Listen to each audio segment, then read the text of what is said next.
নির্বাচন কমিশনের ভূমিকা সঠিক নেই। এক দুজন ডিএমকে সাসপেন্ড করলো, দুজন এসডিওকে সাসপেন্ড করলে সব হুড়হুড় করে জমা হয়ে যাবে, করবে না। জানি না কি কি কারণ আছে। ইলেকশন কমিশন তো ঠুটু জগন্নাথ হয়ে বসলে বাংলাতে ভোট হবে না। মমতা ব্যানার্জি ইডিকে ঘরের থেকে আইপ্যাকের বাড়ি থেকে আইপ্যাকের অফিস থেকে ফাইল নিয়ে চলে আসার পরে আপনি কি ভাবছেন মমতা ব্যানার্জি ভোট করতে দেবে? মমতা ব্যানার্জি প্রত্যেকটা বুথে বুথে ওর পুলিশ আর গুন্ডারাকে প্যারামিলিটারিকে মারবে। তো যদি ইলেকশন কমিশন বাংলায় সুষ্ঠু ভোট করাতে চায় তাহলে ইমিডিয়েট এই ইস্যুতে যে ডিএম যে এসপি যে পুলিশ অফিসারের সামনে এই ঘটনাগুলো ঘটেছে তাকে সাসপেন্ড করা উচিত। এরা কিন্তু একাধিক বিএলওর বিরুদ্ধে অভিযোগ তুলেছে, এফআইআর দায়ের করতে বলেছে, কিন্তু সেটা হয়নি। কিচ্ছু হবে না। মমতা ব্যানার্জি এই এসআইআর কে ইস্যু করে যেভাবে মমতা ব্যানার্জি বাংলায় আগুন জ্বালাচ্ছে, আপনি দেখেছেন অভিষেক ব্যানার্জি সরাসরি বলছে ডিজে বাজাতে হবে। যারা 7 নম্বর ফর্ম নিয়ে যাচ্ছে তাদের ওখানে ডিজে বাজাতে হবে। রবীন্দ্রসঙ্গীতের সাথে ডিজে, হ্যাঁ, রবীন্দ্রসঙ্গীতের সঙ্গে ডিজে বাজাতে হবে। তো ডিজে উনি শুধু বাজাতে পারেন এরকম কোনো ব্যাপার নেই, কিন্তু কিছু গাধা ওই জেহাদিরা আছে, তারা ওর কথা নাচানাচি করছে।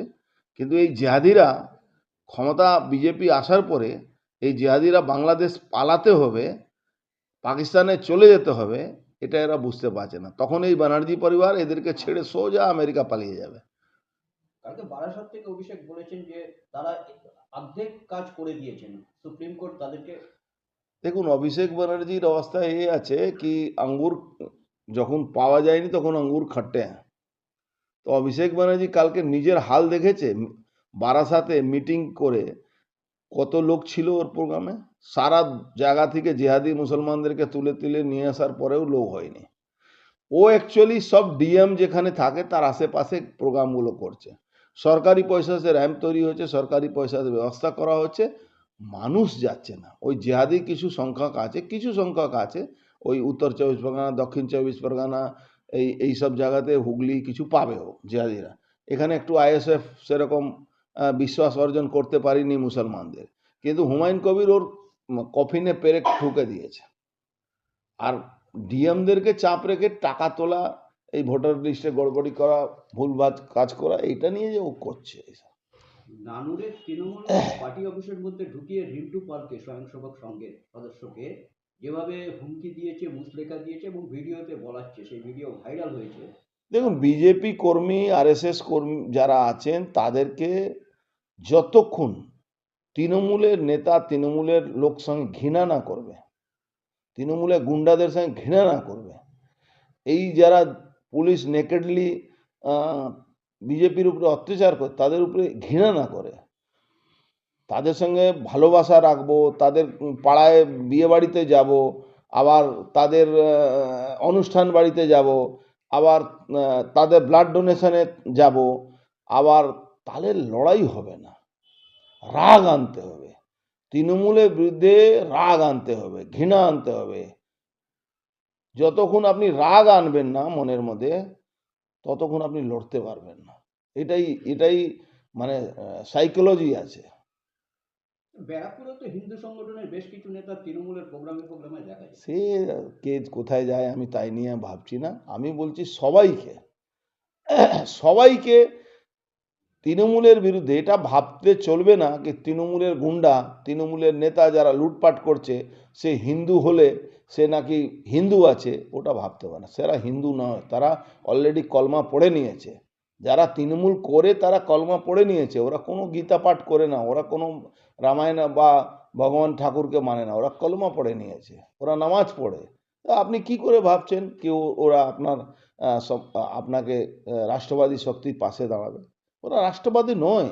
যারা ভারতবর্ষের মধ্যে অনুপ্রবেশকারী জেহাদি বাংলাদেশি মুসলমানকে ঢুকিয়ে তাদেরকে সমস্ত ব্যবস্থা করেছে, তারা কোন রাষ্ট্রবাদ হতে পারে? যে বাংলায় ভাগ হয়েছিল, আমি বলছি ভারতবর্ষের ভাগ থেকে বেশি বলবো বাংলা ভাগ হয়েছিল ধর্মীয় কারণের জন্য। বাংলাদেশ হলো ইস্ট পাকিস্তান আর পশ্চিম বাংলা হলো।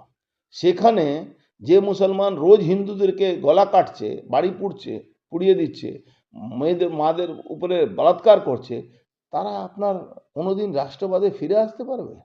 লাই লাই যারা করেছে, যারা ইনশাআল্লাহ খুদা হাফিজ বলছে মমতা ব্যানার্জি হিজাব পরে, তাকে ভাবছেন যে হিন্দু ধর্মকে গন্দা ধর্ম বলে সে আবার রাষ্ট্রবাদে হতে পারে? কোন আশায় যাচ্ছেন? আমি যদি যাই তো কোন আশায় যাই? আরেকটা কথা, মানুষ সারাশি চাপে আছে। একদিকে নির্বাচন কমিশন তার হুইপ মানছে না এ রাজ্যের যারা কর্মী, আবার তৃণমূলপন্থী বিএলও। এটা কোনোদিনও কোনো স্টেটে দেখা যায়নি সরকারি কর্মচারীরা একটা পন্থী হয়ে কাজ করে। তা সত্ত্বেও কোনো ব্যবস্থা নেই। কেন নেই? এবং আপনাদের সেন্ট্রাল গভর্নমেন্ট কেন্দ্রীয় স্বরাষ্ট্র মন্ত্রকের তার কোনো বিবৃতি নেই। দেখুন, ইলেকশন কমিশন কাজের মধ্যে তো সরকারি কোনো বিবৃতি থাকে না। ইলেকশন কমিশনকে চাইতে হবে। ইলেকশন কমিশন যদি কাজ করতে অসুবিধা হচ্ছে তো প্যারামিলিটারি চাইছে না কেন? ইলেকশন কমিশন প্যারামিলিটারি চাইতো। ইলেকশন কমিশন অফিসিয়ালি বলে দিত কি পশ্চিমবাংলা কোনো সুষ্ঠু এসআইআর করতে পারছি না, আমার এখানে প্যারামিলিটারি লাগবে, বা এখানে 355 ধারা লাগু করা দরকার আছে, পুলিশ আমার আন্ডারে আনা দরকার আছে। এই যদি না করে তো আপনি কি ভাবছেন? এরা ভাবছে ওই জোড়াতালি দিয়ে কাজ চালাবে।